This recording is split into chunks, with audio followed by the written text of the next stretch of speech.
the Fondation Universitaire for this event organized jointly by the ICF and the UCL. So we will explain the new draft guidelines of the Article 102 following on our previous event here in the same building in April. I'm very excited to see many of you. Many of you belong to the competition bubble. It is your main discipline. For some others, it's not their bread and butter. And it's good. It's why the ICF is for. It's try to open, to expand the competition law bubble and create some kind of discursive exchange between the outside and the inside of the bubble. Why? Because there are so many challenges facing competition law itself. If I just say, such as power, value capture, access to the markets, equity in the market, that I can only encourage outsiders to get involved in the bubble. Conversely, competition law needs to be enriched by questions coming from the outside, sustainability being one of the most important. As a labor lawyer, I am a bit the anomaly in the room, of one of the anomalies in the room, and an example of this willingness to plurality in the field of competition law. And I'm pretty convinced that the work we've been doing this year with the ICF is going into the right direction. We had this event in April with the stakeholders. It was stakeholder inclusive. This report in the summer, recommended by an NGO, about the merger project Bungie Vitera, and today's event that gives the voice to the civil society. Of course, there is still a long way to go. The path is not easy. There are many obstacles, but I have no doubts that the ICF, new president-elect, has many ideas, many plans for the future, and among others, one in this same building in February, on the 21st of February, one coming event in the big room downstairs here, so for next year, beginning of next year. So it is time for the outsider to give the floor to the real expert in the room. With many thanks to all of you for attending the event and for the great debates we are going to have this afternoon. Thank you very much. So thank you very much, Jean-Benoit, for this introduction and also for your support during this first year of the ICF.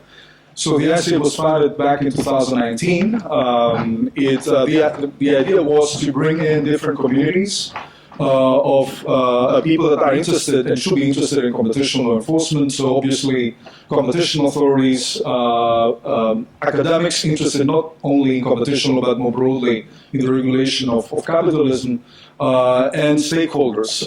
Where stakeholders usually unrepresented in the discussions on competition law and policy that have been focusing only on some of these stakeholders like businesses and final consumers. So the ambition of the ICF is through this polycentric vision of competition law to bring in different dimensions in the whole debates. And I think since 2019 there has been quite a lot of discussion as well and quite important evolution at the EU, also integrating this more polycentric agenda in competition law and policy. We had actually discussions back in 2018-19 about environmental and social sustainability, collective bargaining, gig workers. I mean, these are now part of the mainstream of the competition law discussion. So this is an important evolution that we are seeing. And obviously, the reform of Article 102, one of the iconic provisions of EU competition law, is going to be one of these transformative moments in the way we enforce competition law in Europe. And I think this is a crucial moment because we have different visions opposing each other. A vision that I would say comes from the late 90s, early 2000s, the vision about the expansion of the more economic approach, not actually the broader economic approach, but I would say a neoclassical based IO type of economic approach, which I think has been dominating the discipline for a long time. And then a different vision, a more polycentric vision from the other side, that without necessarily, being a sort of return to legal formalism, tries to integrate sources of wisdom, not just from economics, but from other social sciences as well, but also gives importance to the social contract, which I think is extremely important, the social contract as it is expressed in our Constitution and our treaty in particular. So the ICEP definitely is co-organizing this with the Center for Law and Economic Society at UCL. So founded in 2007, the CLES has been, I think, instrumental to the emergence of many debates in global competition law and policy. We championed actually we're among the first centers to champion the debates on issues of fairness and distributed justice in competition law, or thinking about competition as a form of social regulation. We have done foundational work on competition law remedies.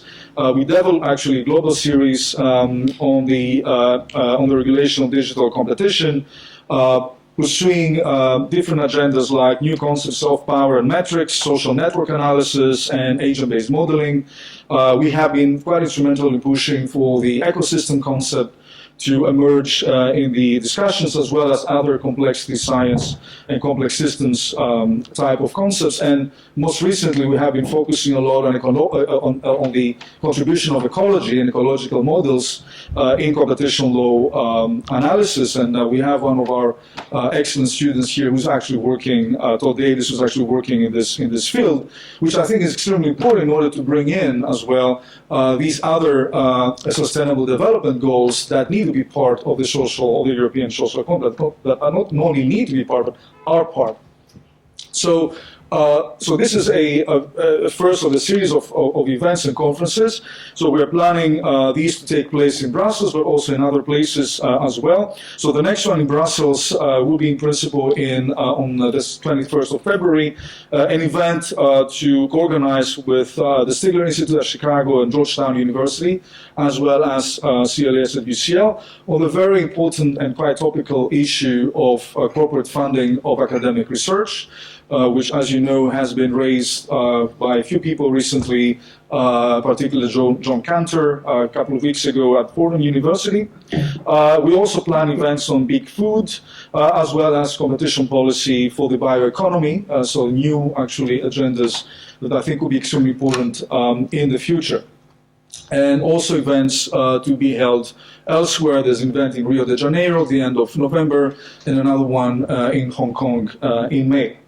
So watch for this space. I'd like to thank first our speakers for having made it today. They're very busy schedules. I'd like to thank you as well. I mean, it's a Friday afternoon in Brussels. I mean, you are heroes to a certain extent for coming, so thank you very much.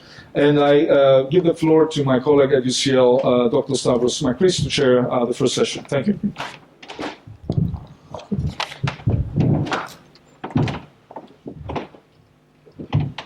Good afternoon, everyone. It's a real pleasure. Okay. Now it works? Yes. Right. Okay. Good afternoon, everyone. It's a real pleasure to be here. Since 2005, when the discussion paper was published, and since 2009, when the guidance paper was issued, we have come a long way. A lot of landmark decisions have been issued, and now we have in front of our eyes the new draft guidelines, a pivotal moment in the development of policy, perhaps also the law. So we see already that some are worried that these guidelines will instigate formalism or confusion into the law. They will make the law more uncertain. Others see these draft guidelines as the Commission's attempt to harness law's openness in order to make Article 102 more fit for the tasks of the 21st century economies, without simultaneously increasing the unpredictability and the uncertainty that is always there. So in this panel, which I have the great pleasure to moderate, we have some distinguished, excellent speakers, and it's my pleasure to introduce them to you. So on my right, Stijn Huys, who is a partner at Zardan Partners in Brussels and was a legal director at the CMA for 8 years, if I'm not wrong.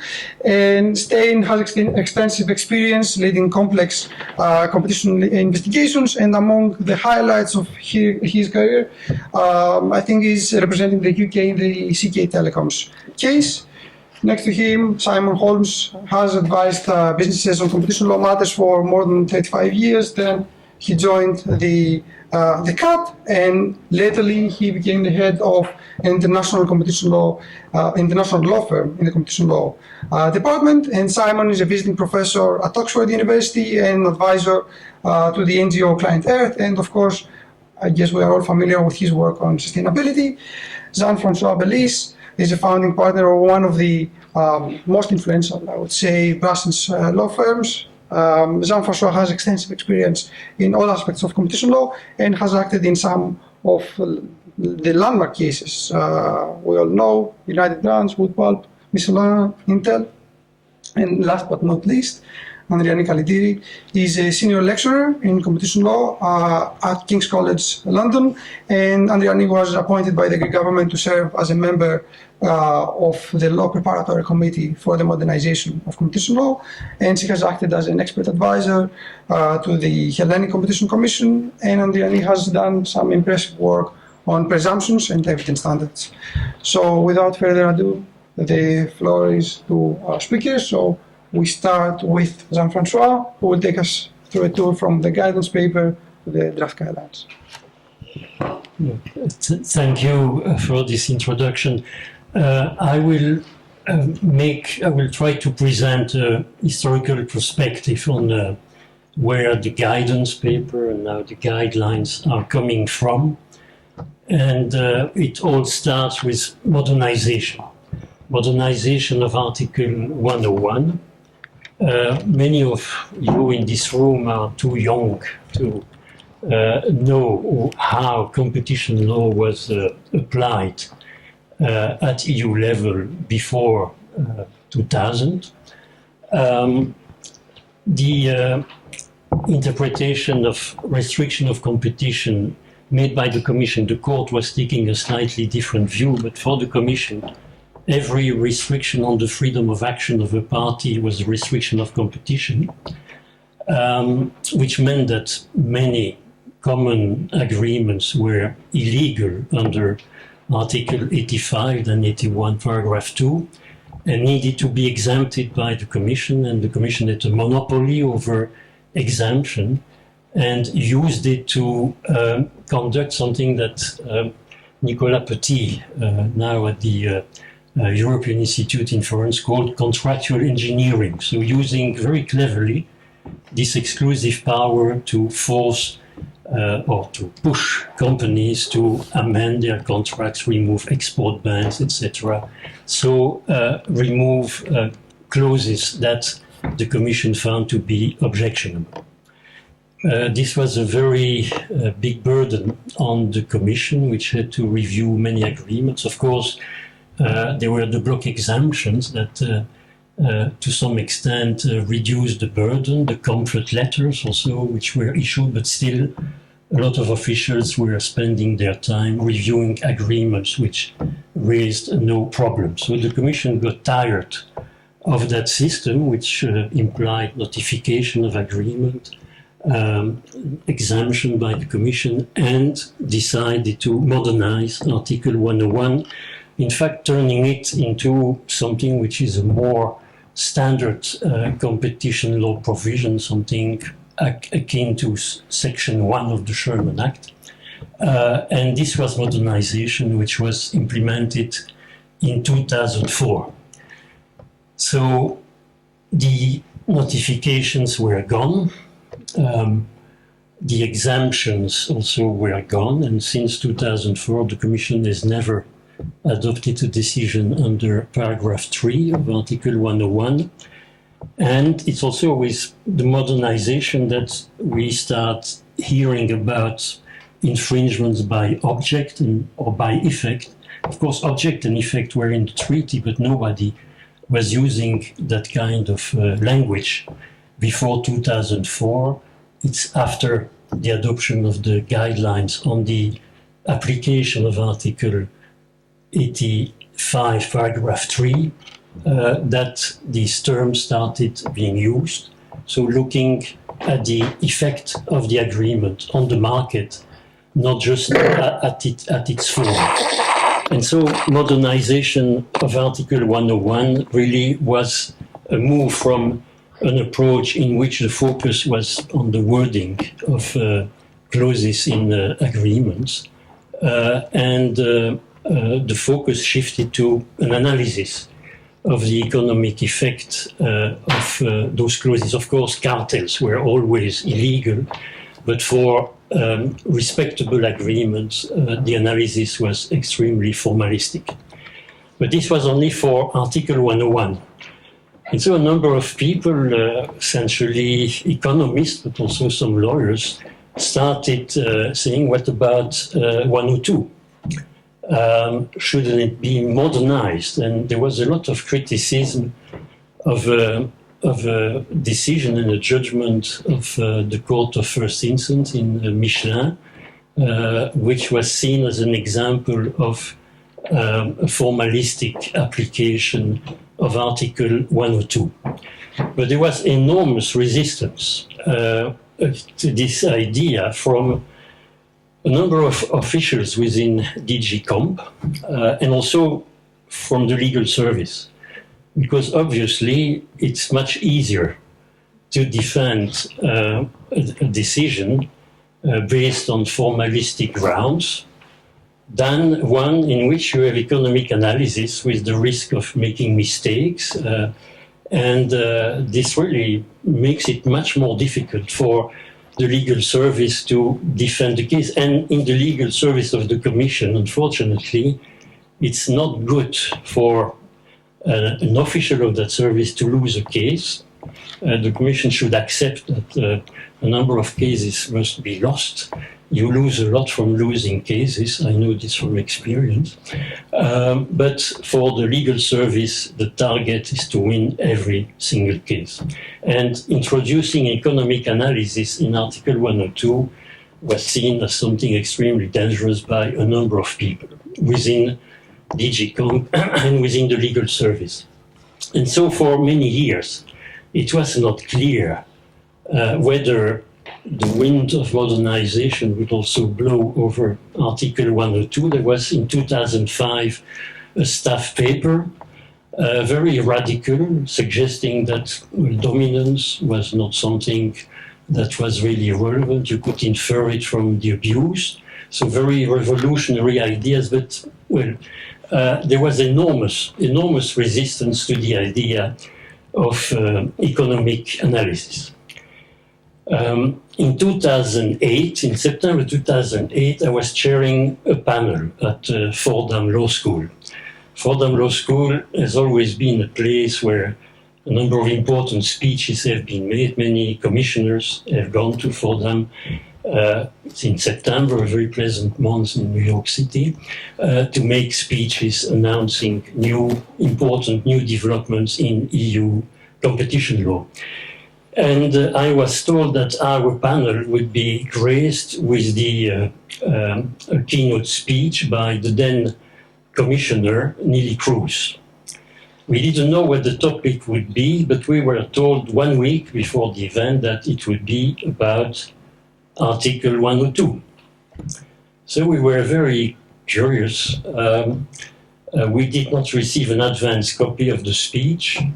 And so we discovered, when Mrs. Kroes made her presentation, that in fact the Commission was going to deliver something on Article 102. I had been told that Neelie Kroes would not take questions, so I just had to say a few words thanking her. And then she would leave. And so after she finishes her speech, she comes back and sits next to me. And I say, oh, well, thank you very much for this speech. The good news is that we are now going to have guidelines on, I just uttered the word guidelines, and she grabs my left arm, she had a very strong grab. And she said, no, not guidelines, guidance. I said, well, the good news is now we're going to have guidance on Article 102. And I realized that this word was very important. It had been very carefully chosen. And in retrospect, I think that she must have thought, what an idiot. I spent 20 minutes explaining that we are not going to issue guidelines, but guidance, and all that Bellis finds to say is guidelines. So this was September 2008, and in February 2009, we have indeed this guidance paper.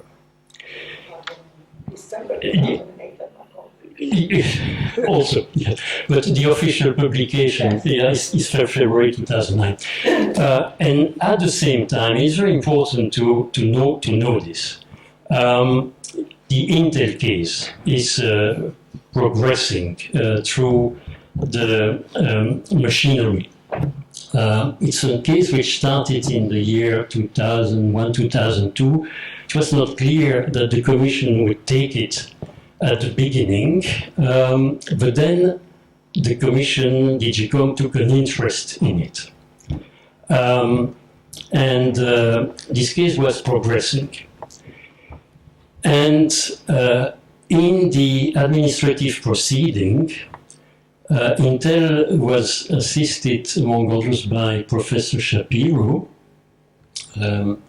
famous economist, who introduced the idea of using an AEC test to determine whether rebates are lawful or not. The economic staff in DG COM found that interesting. At the time it was Damien Even was the chief economist. And so the economists on Intel side and those on the Commission side played games among themselves. So Shapiro and his people presented calculations which were discussed by the economists on the Commission side, and so there was a very interesting exchange about children playing games, economic games. This is important to know, because what happened is that Damien Even and probably a few others succeeded in convincing even Neil Cruz that, well, it would be a good thing to have some economic analysis in the Intel decision. But, and this is important, but provided that it doesn't count. It's not subject to judicial review. So legal service, you don't have to worry, you won't have to defend all those calculations. So it will be something which is done solely for the purpose of determining whether this case meets the Commission's priorities, which is of course a pretense, because what's the point of having as a filtering mechanism a very complex economic analysis than to have the case decided on the basis of Mandaroche? So that was a pretense. And it worked. So you have the February 2009 publication, official publication of the guidance paper. 2 months later, issuance of the Intel decision. And the guidance paper starts by saying, well, we are not planning to change the law.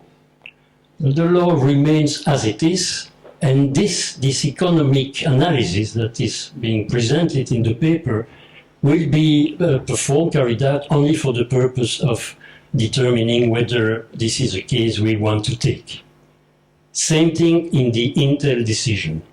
You have 150 pages of the very long decision which are devoted to economic analysis, and including especially the AEC test. But the AEC test, which is performed as a game. So some quarters, for example, the pricing is quarterly. Some quarters are omitted because there was no data, so there are gaps in the analysis. I'm sure that if the Commission staffers who played those games would have known that they would be subject to judicial review, they would have played them very differently, or perhaps not at all. But so this is the pretense. Well, the Intel case then sails through the courts, and everything is fine at the beginning. In 2014, the General Court issues a judgment in which every single plea made by Intel is very thoroughly dismissed. Concerning the economic analysis, the General Court says there is no need for this economic analysis. Of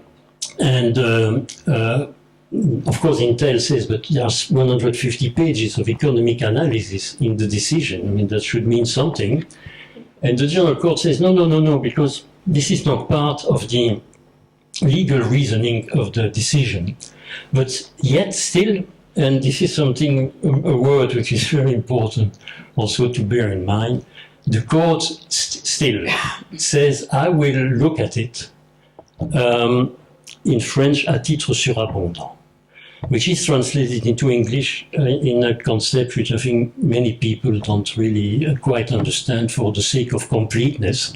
But à titre surabondant means that this is part of the judgment, but it does not support the conclusion. And so, in fact, it's not reviewable. But in that very summary analysis, review of the economic analysis in the Intel decision, there is one subject that the General Court does not touch. It's the application of the AC test. And, well, I could understand why. So in that case, I was assisting ACT, an association supporting Intel, and I'd been allowed in that capacity to sit in the closed session in which the application of the AC test was discussed before the General Court. There were 5 days of hearing in that case, and there was one morning on the AC test. And I have to say, I felt pity and compassion for the Commission officials, especially from the economic staff, who had to defend that part of the decision. And they had really a hard time because they changed, these were new people, and they had really to defend calculations in which they had not been fully involved. And it was very hard to defend what had been done. And so at the end of that session, an Intel executive said to me, oh, this morning it went very well. I said, well, I'm not so sure, because if I were the judge, I wouldn't touch this with a 1,000-meter pole, because it just looked like a mess. And in the judgment of the General Court, there is one subject that the General Court does not discuss in its, for the sake of completeness, à titre surabondant analysis, is the AC test. I was told that there was a draft that included that analysis, but even that court, which rejected all Intel's argument, found that this was so bad that they could not, they didn't want to. And so they say, well, since anyway it's for the sake of completeness, we don't need to touch the AC test. And of course, this is the specific point on which 3 years later, the Court of Justice annuls the General Court judgment and send the case back to the General Court, which annulled the five findings of infringement for the pricing practices, the rebate practices of Intel in 2022. But that's what happened procedurally, but substantively, this judgment of the Court of Justice was really a revolutionary one. I was myself very surprised to see it. I'd been waiting for 30 years to see a judgment of the courts annulling or being critical of a commission decision on abuse of dominance, and well, here it was. And in the judgment of the court, preceded by very interesting opinion of Mr. Weil, who then became judge of the court.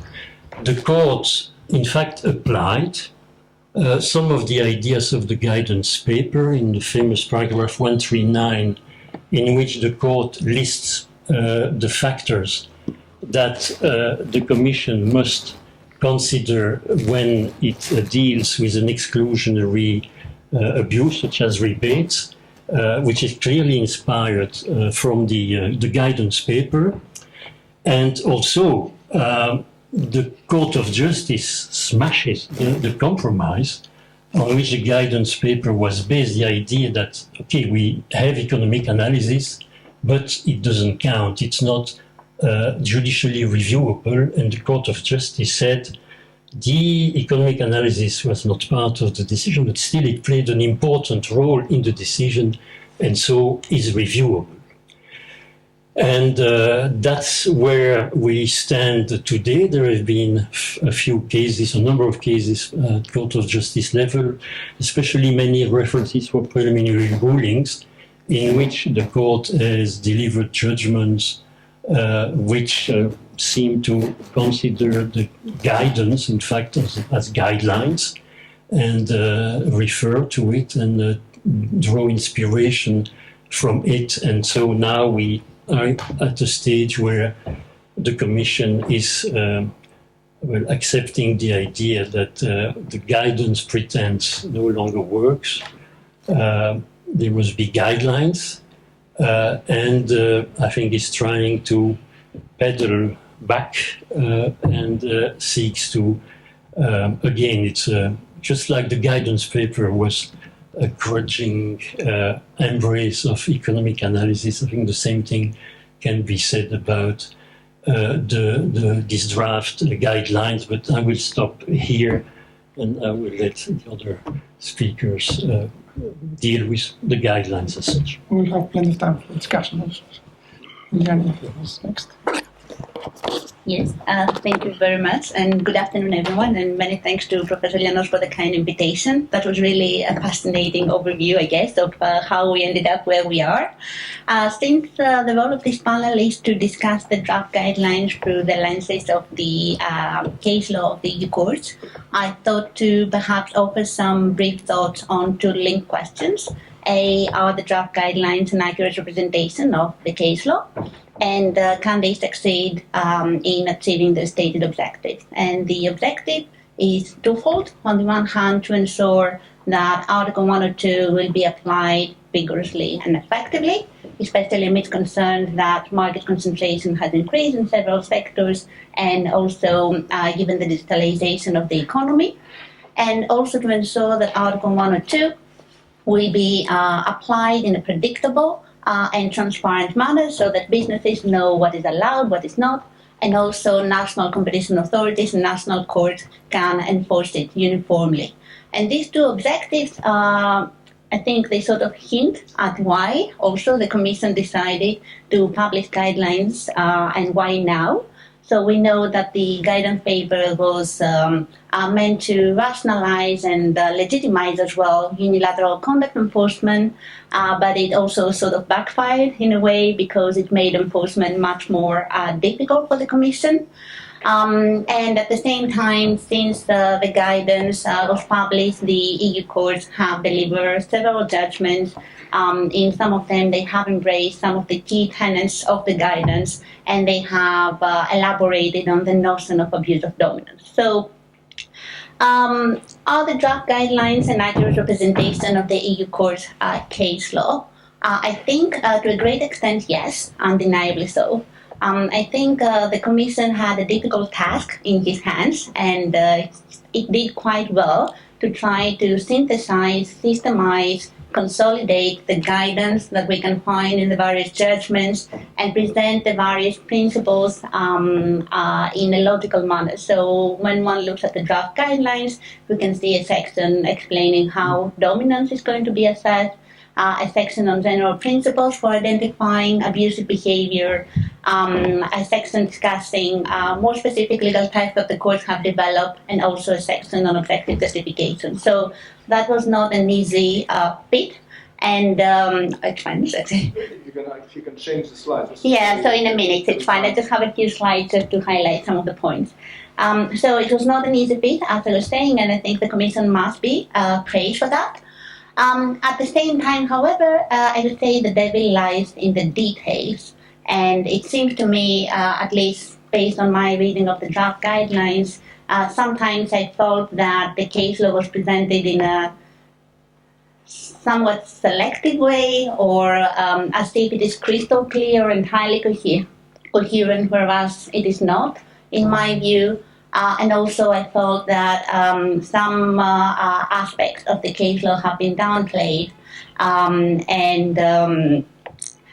been downplayed or have been presented in a way that expands the Commission's discretion. So I'm just going to give a few examples, starting with the notion of abuse.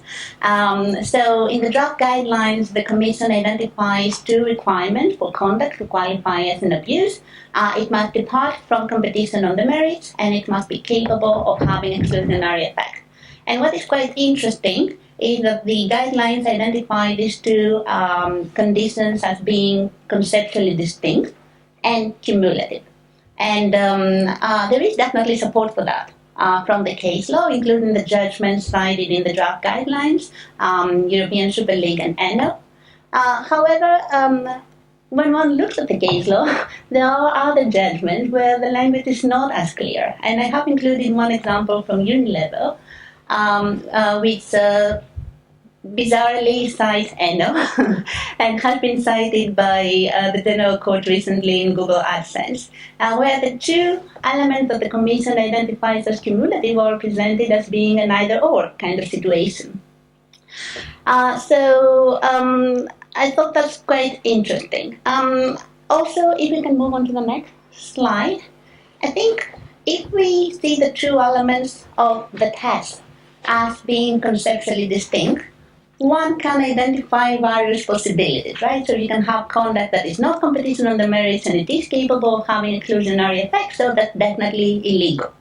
But then there are some combinations that are not as clear. So what if you have, for instance, conduct that is competition on the merits and it is capable of having exclusionary effects?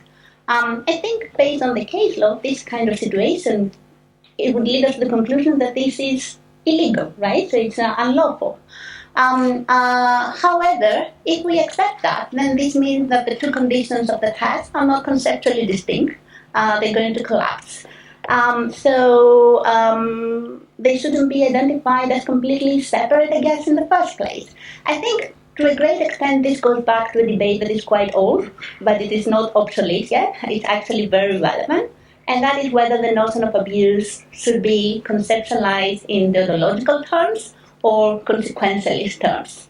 And I think the draft guidelines sort of try to reconcile the two approaches in this way, but I think the solution is not necessarily conceptually defensible and not also supported fully by the case law. So that's one example. Another example is how the draft guidelines identify as the required threshold harm the capability of the conduct to produce exclusionary effect. And I think how we ended up with this capability language is a very long story, probably for another day, and it's definitely linked to what happened in Intel. But the point I want to make today, if we can move on to the next slide, please, is that to me it's not clear from the language of the court in the various judgments that capability is definitely the threshold of required harm. And I have included here my favorite passage from Post-Denmark 2, where in just a handful of paragraphs, the court has used so many different expressions to identify the required threshold of harm. So actual or likely, may potentially, is capable of. And really, I think my question probably looks like the next slide whenever I look at least. First, it's like, okay, what is actually the threshold of harm? I think, joking aside, I think this is a very important question to explicitly address, because in my view it can make or break competition law and enforcement depending on how capability is understood. And I think it can be understood in a way that makes the threshold a very difficult one to satisfy. For instance, if it is in a way similar to by-object violations in 101, or equally, it could be understood in a much more lenient manner, so to say. And then third point, the assertion comparator principle. I don't think I have other relevant slides, so you can just take them off. I just wanted to highlight this point. As regards the assertion comparator principle, it's true that the draft guidelines do acknowledge it. So the guidelines explain that competition may lead to the exclusion or marginalization of rivals that are just not as good based on competition on the merits. However, at least my own impression when I was reading the draft guidelines was that this idea has been kind of downplayed a little bit in the guidelines, or at least it hasn't been given the same prominence as in the case law. And I'm not saying that's a good thing or a bad thing, but if we are to ask ourselves, are the guidelines an accurate representation of the case law, I think that's an observation perhaps to keep in mind. Okay, so may the draft guidelines achieve their stated objectives? Again, I think the answer is yes and no. As regards the issue of whether they can make enforcement easier, I think there are many good aspects in that regard. So the capability threshold is one of those, and another is obviously the introduction of presumptions of harm in relation to practices that have a high potential, as the guidelines explain, to restrict competition. Now, in practical terms, I'm not personally sure how much of a difference these presumptions are going to make if dependent undertakings will always come forward with economic evidence that the Commission and the courts will have to consider and review. So I'm not sure how much of a difference it's going to make in terms of saving time, resources, but I can see the value as signals that this kind of behavior is really to be discouraged. And then as regards the extent to which the draft guidelines can enhance legal certainty, again, yes, for sure. As I said, the Commission did a good job synthesizing the case law, but at the same time, there are some aspects of the case law that are just not clear. The Commission cannot necessarily remedy that itself, and it would be helpful to have more guidance on some of the issues. For instance, what does it mean exactly that a practice is capable to restrict competition, and what arguments may be relevant when defendant undertakings try to rebut these conclusions, either in the context of a full effects assessment or in the context of a presumption. So I'm going to stop here. Thank you very much. Just preliminary. Do I need the microphone if I've got this here? Yes. Yes. Very good. Two of them. I got 3 microphones now. That seems excessive. Thanks, Adriani. And it's good to hear a more sympathetic presentation of the guidelines. And one or two things that I read, which I have to say I thought were a bit harsh, but that's for debate, I suspect. For several years, I and a number of others, such as Iacovades and Vretos, have argued that competition law can be used to attack abusive and unsustainable practices by dominant companies. And that could be things like burning toxic waste, dumping pollutants in the rivers, using child labour, paying starvation wages, or cutting down the Amazon jungle. And that's one for Jean-Benoit, just to show that we are inclusive in our presentations. We're not just talking about environmental issues, even if that is my principal concern. Now, this area of the law is underdeveloped, but it is developing. And we all know that dominant companies have a special responsibility to behave well, to use non-technical language, and that the categories of abuse are not fixed. That is a more legalistic point, AstraZeneca. And I believe these tools have shown themselves to be very flexible. We're seeing them being used in a very flexible way. I think of the trains case that I have been sitting in before the Competition Appeal Tribunal. And I think of I've got 4 microphones now. This really is one too many. I'm feeling surrounded now. Where was I?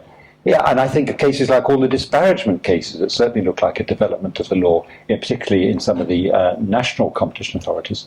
So what we're talking about here is using Article 102 and its equivalents to attack, as a sword, to attack unsustainable practices, to facilitate a more sustainable economy, particularly where these practices are inconsistent with international binding commitments, whether it's things like the International Energy Authority or the very well-researched reports of things like the bodies like the IPCC. Example I've given, which many of you here have heard me give before, is if a dominant company doesn't dispose of waste products in a responsible manner, but disposes them into rivers or dumps them on land, whereas its rivals are properly disposing of those, recycling them, etc. Now, in this way, the smaller companies are suffering a competitive disadvantage, and there is a clear exclusionary effect. I would add that also looks extremely exploitative of the planet, the environment, and us as citizens. But here we're talking about using 102 only as a sword, as a complementary to environmental and other sustainable regulations. So where have we got to in this area, and what do the guidelines have to say about it? There are actually very few decided cases. Some of them are very interesting, though. Interesting, I found a couple of the Italian cases most interesting. There's one case from the Italian authority in the area of the recycling of plastic packaging and food use, where the guilty party was fined some 27 million. One which perhaps is of a higher profile in the sense that it involves Google is the Google NLX case, where the environmental factors were an aggravating effect when fines were imposed. Google was fined some 100 million euros for refusing interoperability, sound familiar, with its dominant Android operating system to an app which allows drivers of electric cars to access a range of charging services. And in imposing the fine, the ICA, the Italian authority, took into account the possible negative effects which could occur to the diffusion of electric vehicles, to the use of clean energy, and to the transition towards a more environmentally sustainable mobility. So here we're seeing the interaction again, competition factors, environmental factors, all playing a part in that fine. But there are several cases pending, and I'm pleased to say that one of those is in our own court, the Competition Appeal Tribunal. We have several judges from that court here. None of us are involved. I'm certainly not. This is a collective action for damages brought against a number of the UK's water and sewage companies alleged to have infringed our Chapter 2 provision, which is our UK equivalent of 102, and they are said to have provided misleading information to the relevant regulatory bodies in relation to pollution incidents. AstraZeneca come to mind. And this alleged underreporting resulted in these companies being allowed to increase their prices to consumers for sewerage services, just overtones of excess pricing. But the point is here, this is very much at heart a sustainability case, but it's also got some very conventional competition arguments. And the claim is over 850 million pounds. That's billion euros. At the European level, I would mention the Greek lignite case, which is at its heart a predatory pricing case. The dominant Greek electricity company is said to be selling its electricity below cost, thereby excluding its main rivals. And it's interesting, though, in the statement of objections, the Commission highlights that this is hindering investment into more environmentally friendly energy sources, and this is being deterred. Not only may this lead to higher prices for Greek consumers, traditional competition analysis, it could also lead to higher emission levels and local pollution. It's interesting to see how much of a factor that is at the end of the day. There's the Italian Novamont case. I'm not going to go into the facts there, but it's in the bioplastics sector.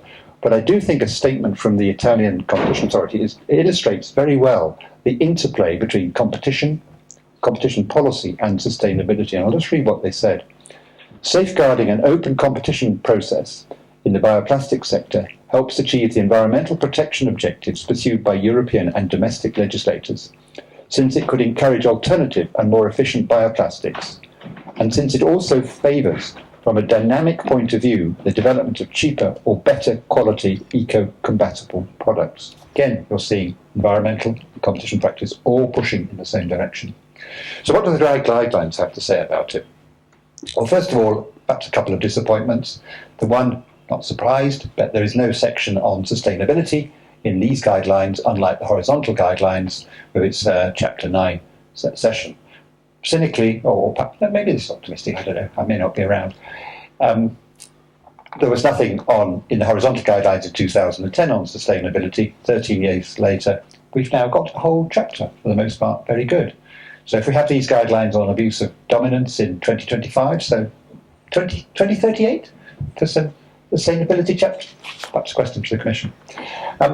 Second disappointment, which many of us feel here, is that these are only covering exclusionary abuses, not exploitative abuses. I see much of what I'm talking about, I traditionally saw as exploitative abuses. I saw people nodding when I said it was abusing citizens, consumers, the planet, our environment. But actually, it's not as bad as it seems, because many of these things, like the example I've just given, actually have an exclusionary effect. So, nil disparandum. Actually, on that subject, I say all is not lost. I see a number of positive things in these guidelines from developing in this for development in this area, and a number of hooks helping us to take sustainability considerations into account when using Article 102. My first hook is that the guidelines, quite rightly, confirm that quality covers all aspects relating to the quality of a given product, such as sustainability, resource efficiency, durability, and I would add, although, sorry, the Commission also includes the image conveyed and the resilience of supply chains. So I think that could potentially confirmation of what we know. It's a good hook. So my second hook is that it makes clear that the concept of competition on the merits may take into account all legal and factual elements, and that includes the specific features of the conduct at stake, not just the specific features of the market, specific features of the conduct at stake. Now, it seems to me that should surely take account of conduct which offends any sense of decent behaviour by companies, or to be slightly more technical, offends against internationally accepted norms of the sort I described earlier. And my third hook is, again, in relation to competition on the merits, that specifically says that one should look at the specific circumstances of the case, and one of the relevant factors, which may be where the dominant company violates rules in other areas of the law. Now, the example it gives, not surprisingly, is data protection, Facebook, Meta, blah, blah, blah. But that would also cover environmental or other sustainability laws. And I think it adds, to be fair, where this affects, and I would agree, relevant parameters of competition, including quality or choice, which brings me back to my first hook. Final comment, just of a more general nature, two positive points, I think. The guidelines quite rightly remind us that the list of practices set out in Article 102 and national equivalents are just that. These are just examples, they're said to be examples, and does not exhaust the methods of abusing a dominant position which are prohibited. So continued room for development, AstraZeneca, etc. And finally, it confirms that while the guidelines only concern exclusionary abuses, that the principles they set out also are relevant for the assessment of other forms of abuse, such as exploitative abuses. So my conclusion is that, yes, I'm disappointed that the guidelines don't include a section on sustainability. Doesn't surprise me, I wasn't really expecting it, I'd have been delighted if it had. But I do think there is nothing in these guidelines that undermines the progress that we can and will make in this area, and there are several positive features which we can build on. So thank you. Thank you, Simon, and thank you to the organisers. For those of you who were expecting to see my colleague Damien here today, he apologises, and so you get a slightly less tall and less opinionated version today. He is coming later, indeed. But thank you, and I put these comments together quickly this morning. I do work on a number of Article 102 cases and should make that disclosure. Do that both on the claimant/complainant side and on the defense side. So please don't see me as an independent observer, but I am a user of the system, and my comments are offered in that capacity. So, as mentioned already, I worked at the UK Competition and Markets Authority in the pre-Brexit days when the CMA employed many EU lawyers, and I would like to take you back to the first time that I had to discharge the burden of proving abuse of a dominant position. And this involved a very remote island group off the coast of Scotland, known as the Outer Hebrides, beautiful part of the world. I got to go there once to interview some people. And those islands were so remote that it was difficult to bring fuel there by ferry. And instead, there was a large depot. There were about 10 to 12 independently owned petrol stations across the islands, and the owner of the depot had exclusive supply contracts with each of them. They had durations of 5 years and covered the whole island. And as I worked on our statement of objections, I went through the steps of market definition, dominance, and then abuse. And when it came to abuse, I thought this was an open and shut case. Dominant company has exclusive supply agreements with retailers, the end. But around that time, there was also the TOMRA judgment. And we asked ourselves, well, what if this dominant firm now comes back and says, well, you didn't quite properly take into account the coverage of these exclusive supply agreements, their duration? Then we would have to respond to that in a supplementary statement of objections, give them another opportunity to respond to that and exercise their rights of defense. And in the end, we decided, well, we might as well avoid that ping-pong of arguments and instead already cover them in the statement of objections, because it was clear anyway. The agreements covered almost all of the island. They were for a long duration. Nobody could enter this market. Any investments were also recouped a long time ago, so it was not objectively justified, clearly. So why not just make those points at the outset? And I think that shows, it's obviously a small case, but it shows, I think, a few things. First of all, that even if there was a presumption against exclusive dealing, it was, at least at that point in time, a very weak one. If, following the defense, we would then have to provide additional aspects anyway. And more importantly, I think that by going the extra mile, we were actually showing what this case was all about. It was all about the fact that these petrol station holders could not have access to cheaper fuel that was supplied by ferry, because they were all tied to these exclusive contracts. Now, that was all, of course, before a number of some really important judgments, Intel, Unilever Italia. We've gone over all of them already. And I think, if anything, those go towards a need for competition authorities to go that extra mile, to tell the story. And I think at the very basis of these judgments also lies a principle that actually Article 102 should not stop competition on the merits. There is, as it were, a presumption that competition on the merits cannot lead to infringement of Article 102, even if it leads to the exit of less efficient competitors. That is there in these judgments. We cannot ignore that. And I use that word presumption for a reason, of course, because we're here to discuss the new guidelines, which contain several presumptions. But I fear that in all these cases, the use of these presumptions doesn't actually do what the Commission is intending for them to do. Because what is a legal presumption? I don't think there is a strict legal definition that covers all uses of the concept of a presumption. In fact, it goes two ways, right? Because there are presumptions that protect fundamental rights, such as the presumption of innocence, and there are presumptions that make the exercise of justice more efficient, like the EXO presumption on holding a parent company liable for what its subsidiary does. And there is, of course, a tension between those two. If you use presumptions to prove a case, then necessarily they come at the expense of the presumption of innocence to an extent. And we are okay with that, provided that the presumptions are well-founded. Now, I think that the presumptions that we are proposing to introduce in the guidelines are, of course, of the latter variety. They are intended to make enforcement more efficient. But I think there is really a question whether that is going to be achieved. First, I think the case law calls into question whether the Commission can actually stop at a formalistic finding that certain conduct has occurred. For example, an exclusive dealing requirement was included in a contract, and that's it. without looking at all the circumstances of the case. But second, even if that does somehow hold true, it's a pretty useless presumption if all the dominant firm then has to do is to submit evidence to the contrary.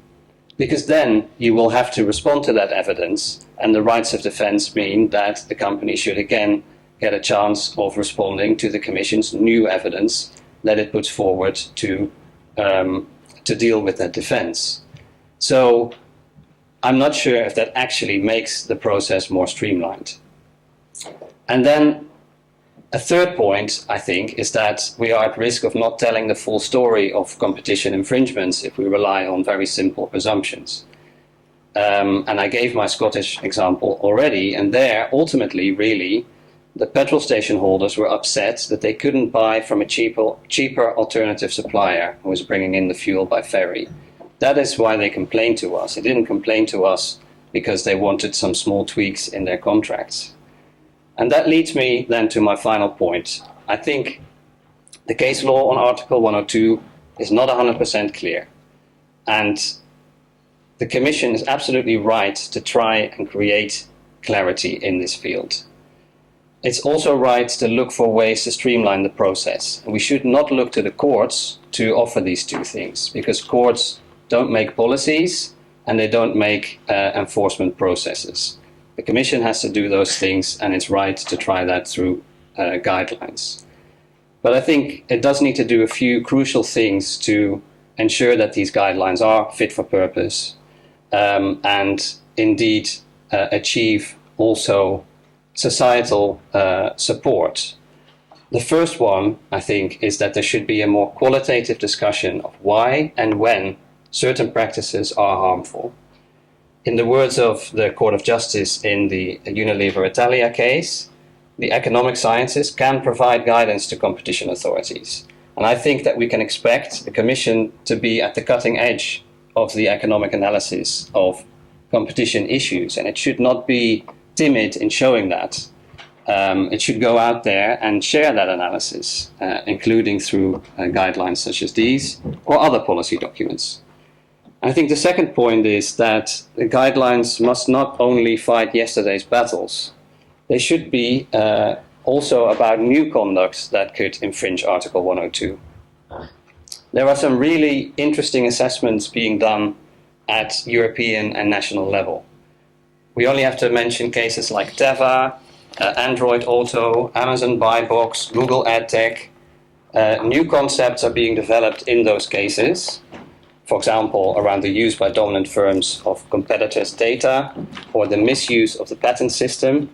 And the guidelines, I think, need to say more about how the Commission intends to tackle these issues. They need to educate and provide a framework for these new, potentially problematic conducts. And I was listening to the story about the sort of genesis of the guidance paper and September 2008, and that was not only when Nelly Kroes held a speech, it was also when Lehman Brothers, I think, fell, also in New York. And shortly after that, we, of course, saw the meteoric rise of big tech, which created all sorts of new problems. And if you now look back to the 2008 guidance paper, it almost feels a bit quaint. It does not really deal with, or it does not really provide a framework to look at new issues.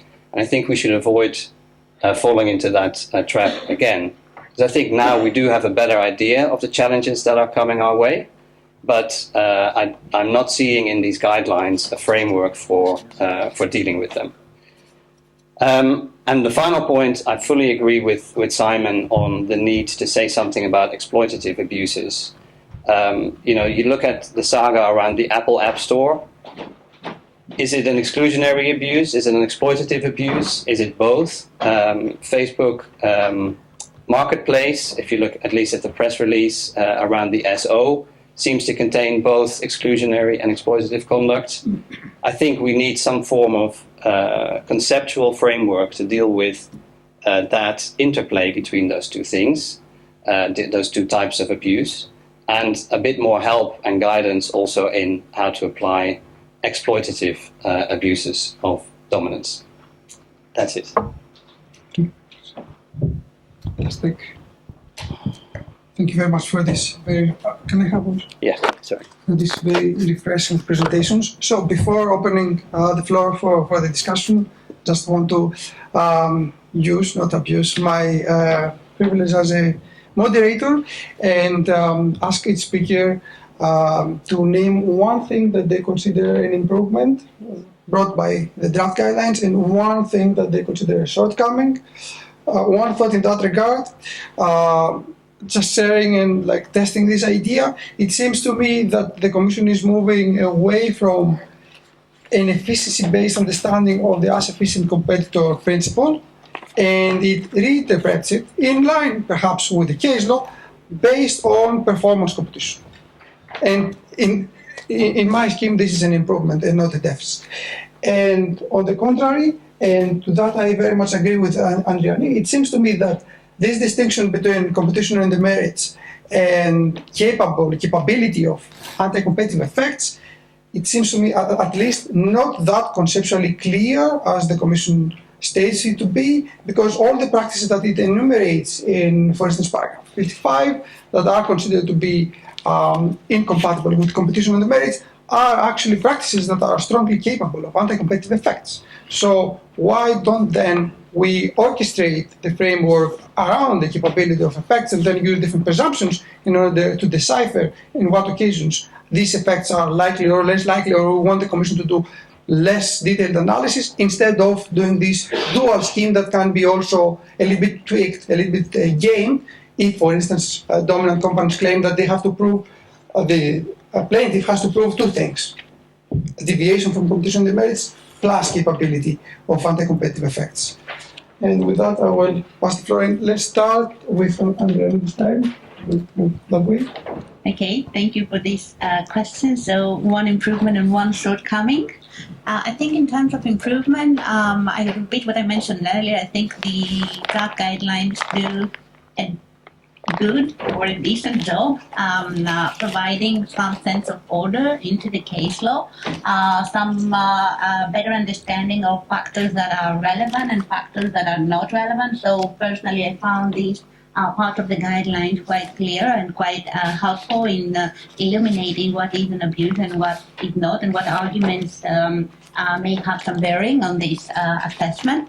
And I think an improvement or an advantage, a positive aspect of the guidelines is that they do not abandon, so to say, the more economic approach. So definitely there is some rolling back, and that's not a bad thing at all, I would say. But the emphasis, the way I read the guidelines, remains very much on effect, impact on competition. It's just that we've come to realize that perhaps the pendulum has swung too far, and we need to kind of address the shortcomings of the more economic approach understood in more extreme versions, let's say.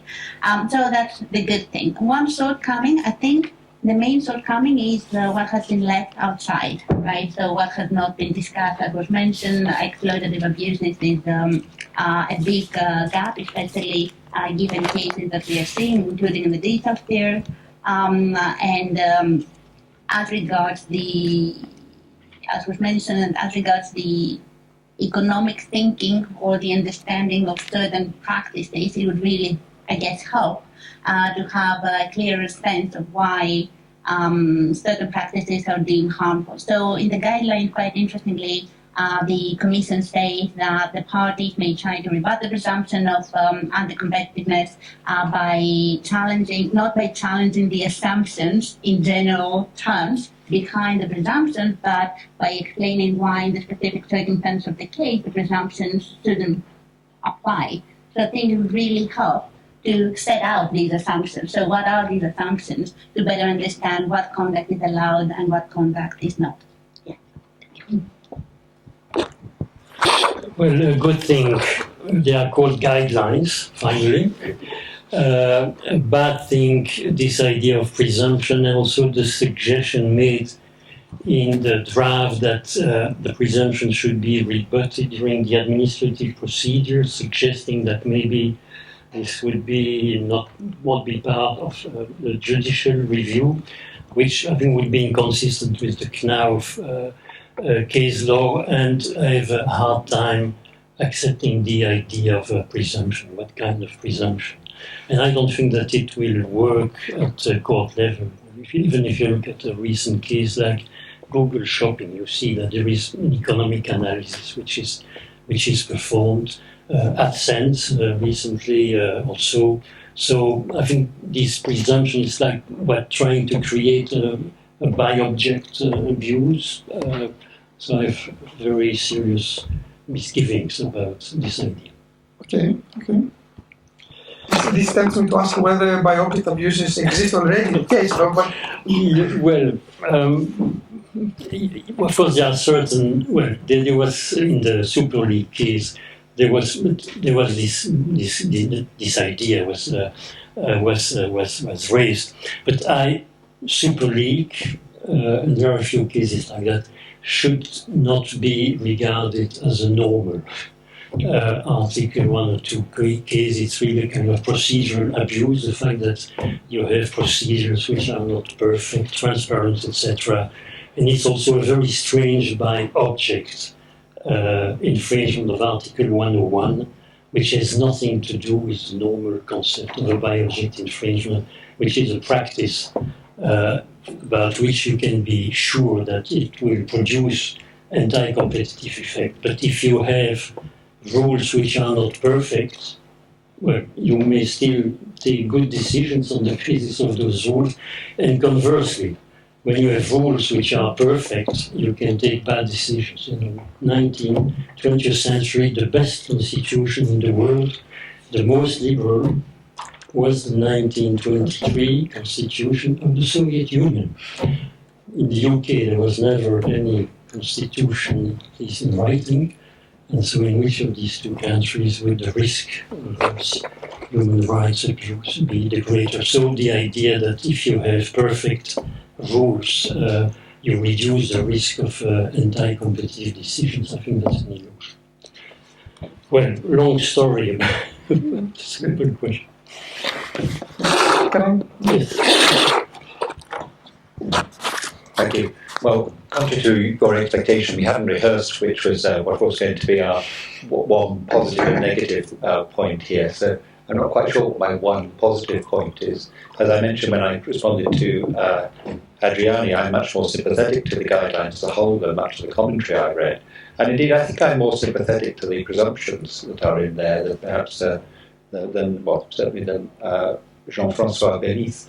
I think you've got to be careful not to get over hung up on those when you talk about presumptions. Those do not lead us into, I don't think they have to lead us back into an over formalistic approach to abuse of dominance. They are a start point for the analysis, and I find them quite helpful. Certainly, wearing my former hat as a business advisor, having some clear guidance as well as something is likely to be problematic is helpful. Equally, having knowing that in another area we're going to have to look at it more carefully and look at it afresh, and that includes many of the things that I'm talking about, I think is also helpful. To dig into one aspect of that, I've seen criticism of why is the Commission using the term naked restriction. Well, that came from the court, rather than saying by object. Well, the answer to that seems to me to be quite sensible. If they were to highlight by object infringements as in that way, if they were to equate the two, that would mean that everything that was not a naked restriction / by object would have to be a by effect analysis. Clearly not something which is desirable if you're talking about a broad category of things. The naked restriction concept seems to me to be quite rightly much narrower.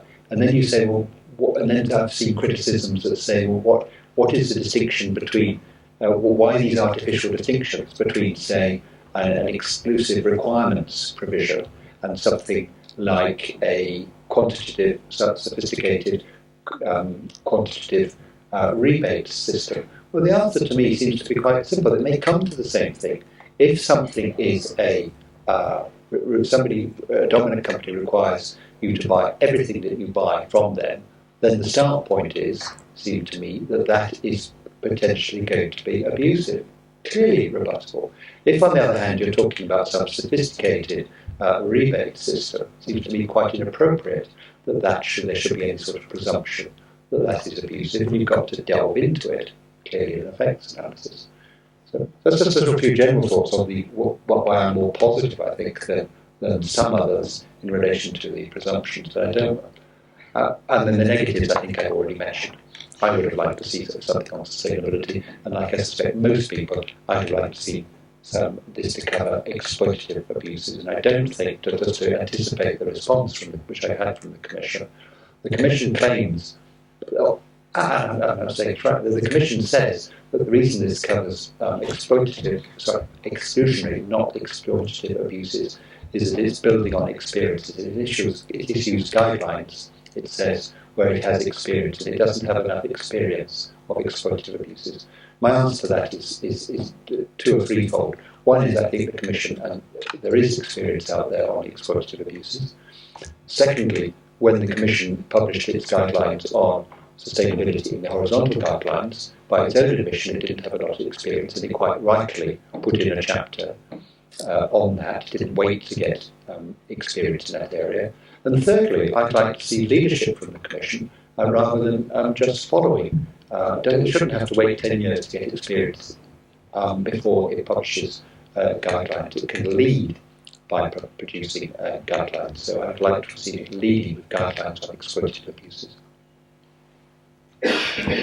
Thank you. Yeah, I really agree with that, and it's really a shame that whenever you bring to the Commission something that has anything to do with the price that is either unfairly low or unfairly high, the immediate response is, "Oh, we're not a price regulator." That to me is not really the right response on exploitative abuses, and there are several exploitative abuses that have nothing to do with price anyway.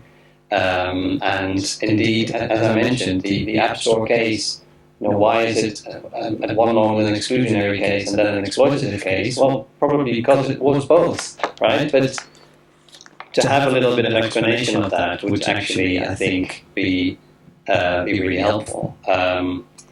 Now, what is good about the guidance, I think, is the idea of guidelines. And the Commission getting out there, putting this out for consultation, saying we want to have an open debate about it, coming to these sessions as well, having sessions at the Commission.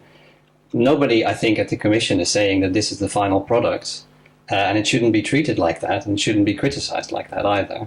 So I think it's the right first step, and it can be improved, and that's, I think, what these sessions are all about. So hopefully the Commission will be open to doing that, and then I think this will be a very useful document.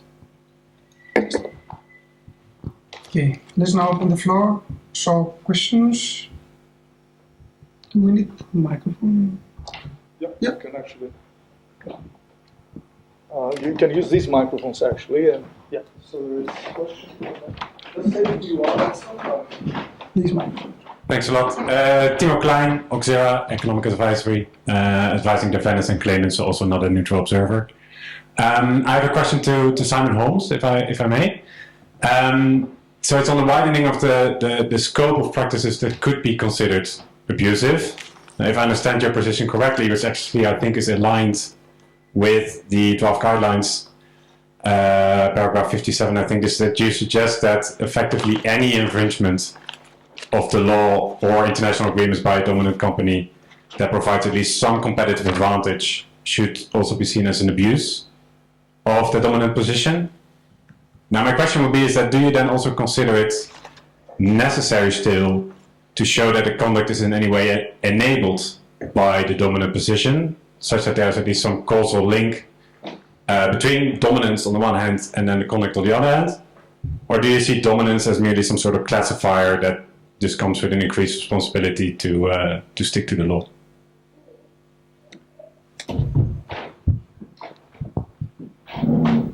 Is this the mic?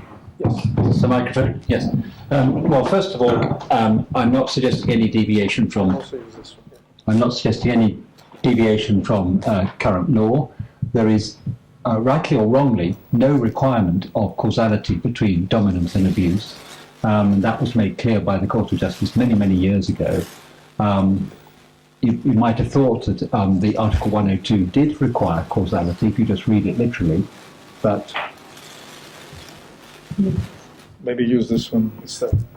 but that is clearly not the case.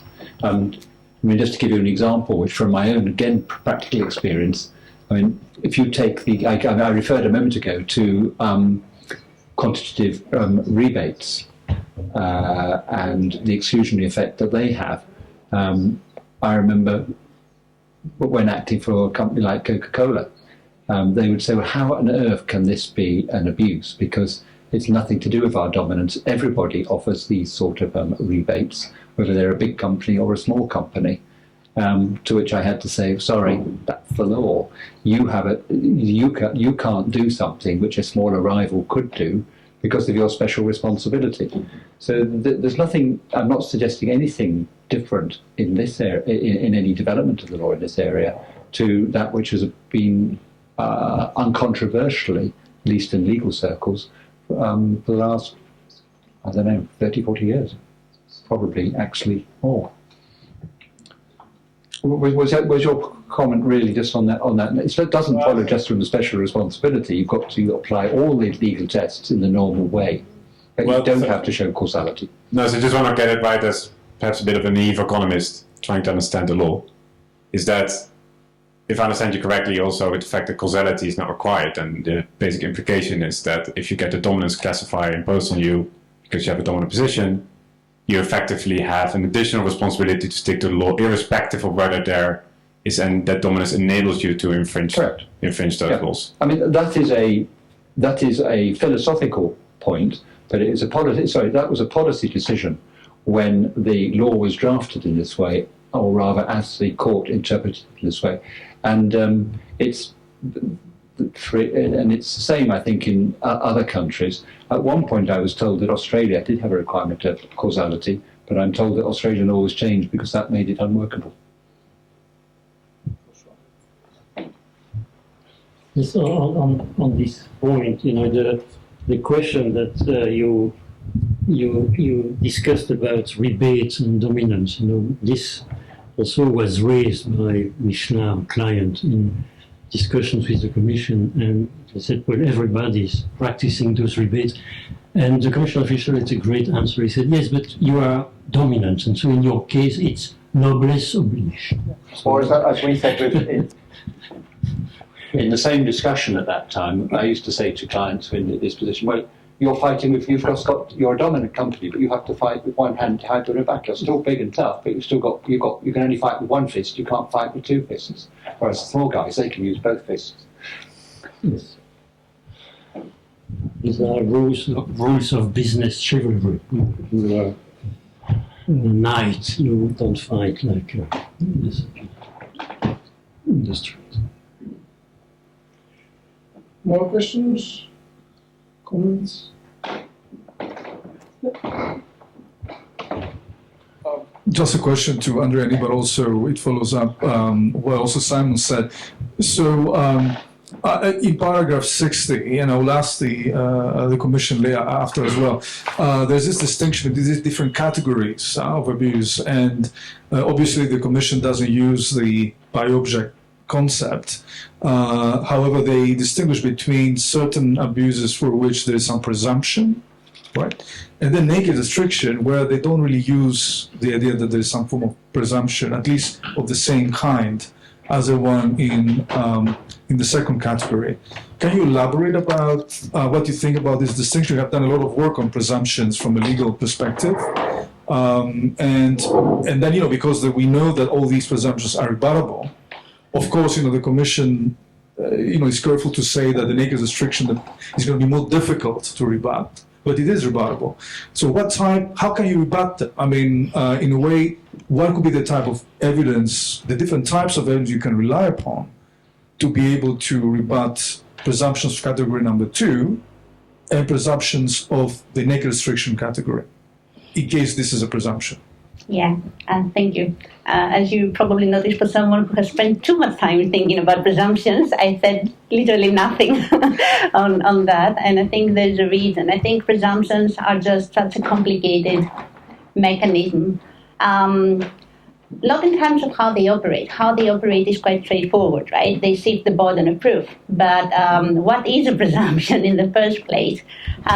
So what is a presumption in the first place? And what justifies the adoption of a presumption are quite difficult questions. So generally, when we talk about presumption, we have really straightforward things in mind. Like if you've been absent for 7 years, you're presumed to be dead, right? So the basis of the presumption and the presumed fact are quite straightforward, easy to establish, and easy to challenge as well, right? So you suddenly appear, so you're not dead.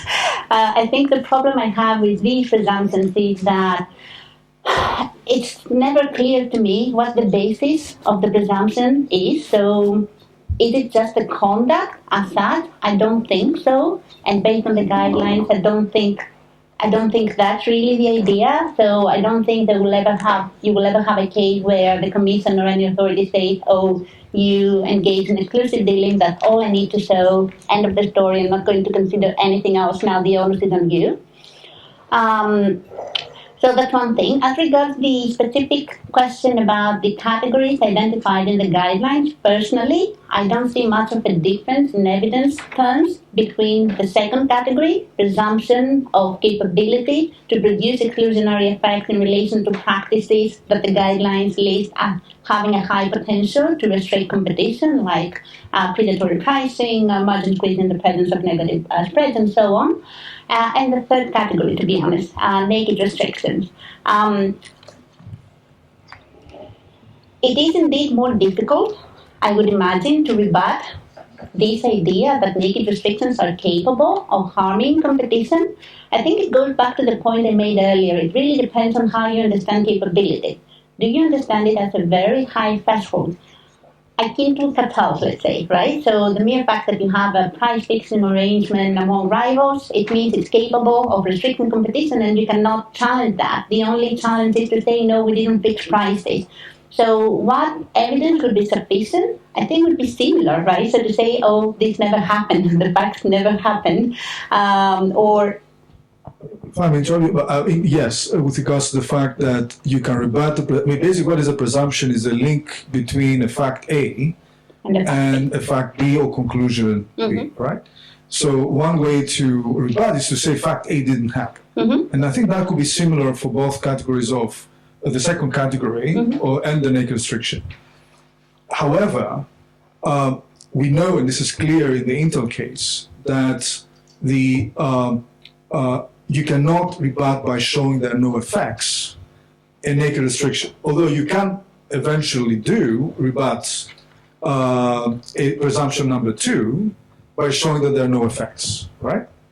And that creates a distinction between the type of evidence that you can bring in to rebut a presumption in case naked restriction is a presumption, because in case there's I always find surprising that in cases of naked restrictions, people hire economists to make arguments about, oh yeah, but this doesn't produce an effect. I mean, it's nice to hear, but this is not really about effects, right?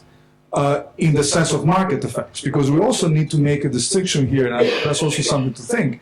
What do we mean by effects, right? Is it market effects, or is it exclusionary effects in the sense of the suction effect, the loyalty effect? Well, that's not the same as a market effect. It's a different type of effect. So this is a question about I'm just No, absolutely. Obviously, we'd love to hear from the other speakers as well, and I guess. It's a difficult question. To me, the presumption of capability is really that the conduct is not incapable of not harming competition. I think there's a subtle difference when you conceive it in this term. So one scenario where you challenge the presumed fact, in my view, would be to say there was no competition in the first place to restrict. Obviously, that's a very narrow scenario, but I really think it will be really, really difficult to rebut those presumptions. Yeah, so I'm going to stop here to give the other speakers opportunity to discuss. Naked restrictions are morally reprehensible conduct. for which you don't need any economic analysis. Like, for example, paying a customer not to test a competitor's product. In the case of Intel, paying a customer to delay the launch of a product. Agreeing with a customer to distribute the product of a competitor in a certain lesser way. And so the question is whether the conduct occurs, and if it occurs, the question does not need to show any effect on competition, market coverage, or what have you. It's simply the conduct. These are bad acts. That's a big difference with conduct which would be covered by presumptions. We have this discussion because sometimes, eventually the economists will come and basically say, well, what's the point of distinguishing? Because at the end of the point, it's a single branding effect. Well, there's no, the fact that you pay someone to exclude the fridge of your competitor, and so therefore your competitor doesn't have access to the point of sale, and that is a naked restriction. And then the idea would be that you offer a system of rebates, which is the payments as well. And this is a little bit the Google Android part, where there, the commission applies a sufficient competitor test. And the difference from an economic perspective might seem, well, this is the same thing, but actually, from a legal moral perspective, it's different. And that is, I think, something that's not usually understood. And maybe that is a positive definition of what is not competition, or what is competition on the merits. Yeah, a rebate is not morally reprehensible. I mean, it's okay to give rebates. That's the difference. That's why I suggested the start point, not unreasonable for the start point to be different. Yes. Can I interject something here? But the flip side of that is the second category of presumptions that you mentioned. So if we look at the guidelines, for instance, predatory pricing is in this different category, not morally reprehensible. But this leaves the door open for arguments, for battles of the form like the dominant company was not able to recoup, which is not in line with the case law, right? So the case law doesn't allow that, but it seems that the guidelines, by grouping them together, these practices, in the category of presumptions, might allow that, right? And something that I find puzzling is the paragraph 62. So paragraph 62 says, if the practice removes commercial uncertainty, then it is capable, demonstrating that is sufficient to show capability of anti-competitive effects. And I'm wondering, what is that? Ability to remove commercial uncertainty. How to make this? Yeah. Do we have more questions unrelated to naked restriction?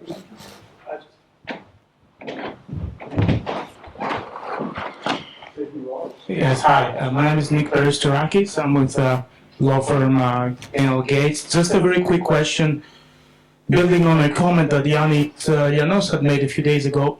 The new guidelines seem to reserve a very small place for the essential facilities doctrine. I mean, I just noticed that the refusal to supply is limited to very specific circumstances, and they distinguish it from refusal to provide access or access restrictions.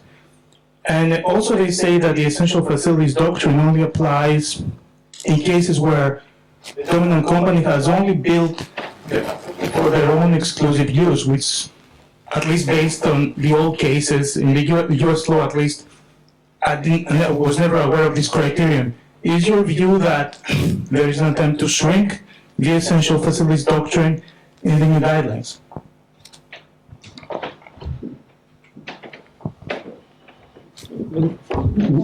No, I think this is consistent with the case law because essential facilities is essentially broader.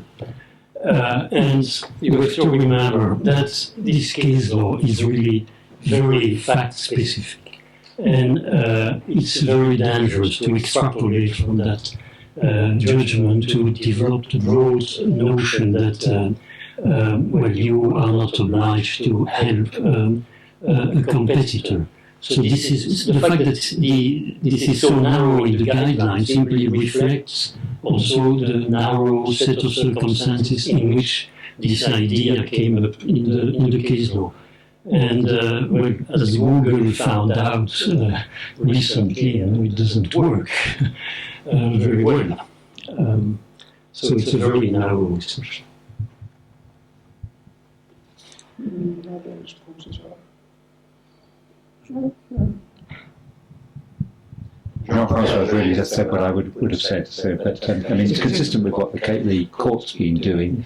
You see, and the commission. It's you look at cases like Microsoft, which has narrowed the doctrine, and then you see the cases like where the court has specifically said you don't need to apply the analysis for refusal to supply in other circumstances, Marden squeeze being the most obvious one. So I think the guidelines are really just trying to set out what's been happening as a result of the Commission's decisional practice and what the court has said backing it up. And there is, of course, a different area of law now, but very strongly linked to competition law, where a lot of this is happening, right? And that's the DMA. So access is being imposed on closed systems through regulation. And perhaps the conclusion was drawn that that is the better way to do it, rather than relying on that very narrow case law.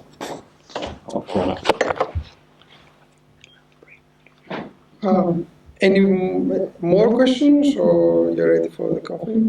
Okay, so please join me in thanking the speakers for the fantastic insights.